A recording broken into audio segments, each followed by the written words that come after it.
Hello all. जैसे कि बेटा आप सब लोगों के साथ डिस्कस हुआ था फैक्टोरियल डिजाइन, क्योंकि क्लास में थोड़ा कनेक्टिविटी इशू था और कुछ बच्चों को समझ में नहीं आ रहा था, तो today I am going to explain you factorial design. Factorial design जो है वो बेसिकली एक वो डिजाइन है जिसमें पहली बात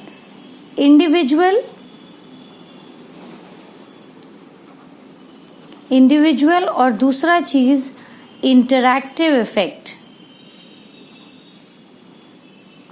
ये दो तरीके के इफेक्ट्स को इसमें देखा जा सकता है, individual effect as well as interactive effect. अब इसके जो मैंने आपको एग्जाम्पल्स बताया था, समझाया था, 2x2 फैक्टोरियल डिजाइन।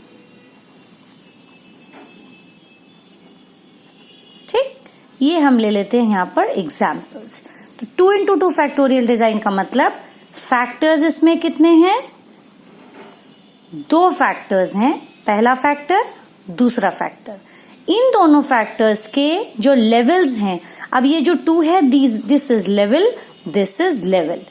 तो अगर हम इसको कहते हैं कि ये A है और इसको कहते हैं कि ये B है, तो दो लेवल में हो गया, ये हो गया A1, दूसरा हो गया A2, ये हो जाएगा B1 और ये हो जाएगा B2। यहां तक क्लियर होगा आप लोगों को? आप इसको फिगर आउट कैसे करेंगे? A किया, A1, A2, ब्लॉक बना लीजिए, B1, B2, डिवाइड आप कर देंगे इसको,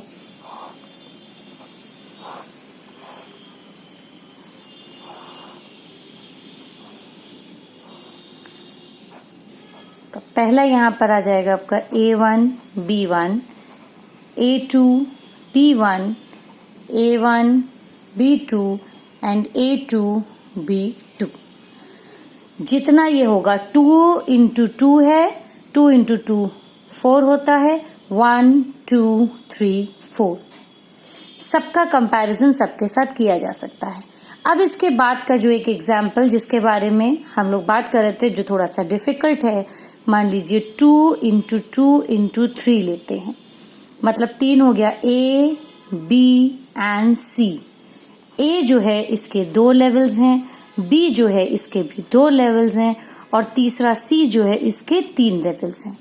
ध्यान देने की बात यह कि जब आप ये फेज बना रहे हैं, जरूरी नहीं है कि A हमेशा नीचे होगा, नीचे माने बेस A से होगा। जिस भी वैल्यू का इन तीनों में से जो भी बड़ी वैल्यू है, हम उसको बेस बना सकते। फॉर एग्जाम्पल मैंने यहां पे लिया, सपोज A ले लिया, A को 2 पार्ट में डिवाइड कर लिया, A1, A2, ठीक है। यहां पे मैंने C ले लिया है, C, तो आ जाएगा आपका C1, C2 and C3।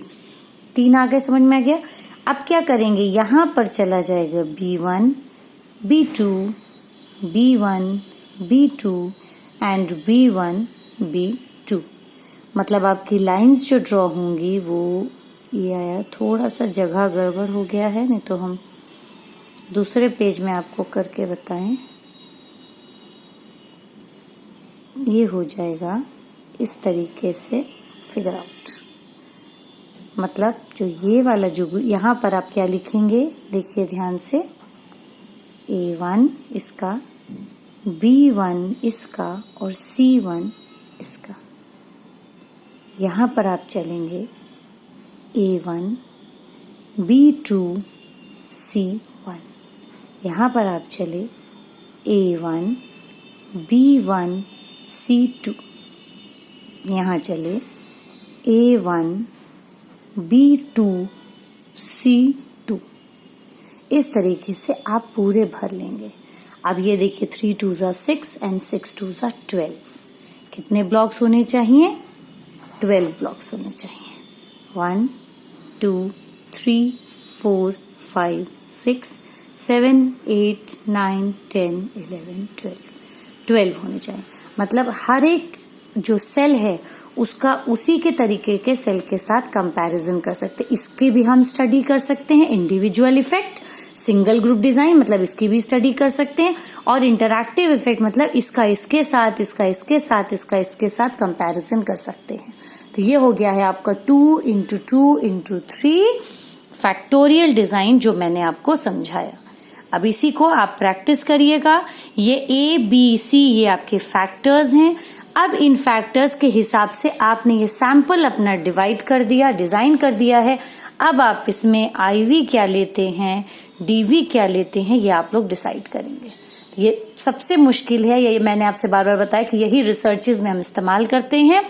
IV 1 या 2 ले सकते हैं, DV आपने 1 ले लिया और आपने 3 वेरिएबल्स। अब ये जो 3 वेरिएबल्स हैं, ये तीनों वेरिएबल्स हर एक कैटेगरी में A1 B1 C1 वाला भी ये तीनों को फिल करेगा, A1 B2 C1 वाला भी करेगा, A1 B1 C2 वाला भी करेगा, A1 B2 C1 वाला भी करेगा, A1 B1 C3 वाला भी करेगा, A1 B2 C3 वाला भी करेगा। इस तरीके से ये सारे करेंगे और सबका जो रिजल्ट आता है उसके बिहाफ पर हम B1 के हिसाब से भी कंपेयर कर सकते हैं, A1 के हिसाब से भी, मतलब A को लेकर के भी हम एक्सप्लेन कर सकते हैं पूरी अपनी स्टडी, B को लेकर के भी, B1 B2 को लेकर भी एक्सप्लेन कर सकते हैं और C जो फैक्टर है उसको लेकर भी हम एक्सप्लेन कर सकते हैं। तो फैक्टोरियल डिजाइन की यही एक मेरिट है कि इसमें एक साथ बहुत सारे, मतलब बड़े लेवल पर, जब आप ये कहते हैं ना बड़े लेवल पर, आप इसको स्टडी कर सकते हैं। I think this will be clear. Thank you and happy Diwali to all of you. क्योंकि कल से कॉलेज बंद हो रहा है तो I will communicate with you all, या हम अब क्लास लेंगे ट्यूसडे को। In the meanwhile, stay safe, stay healthy, पटाखे कम छुटाइएगा, खुश रहिए, enjoy your holidays, bye bye।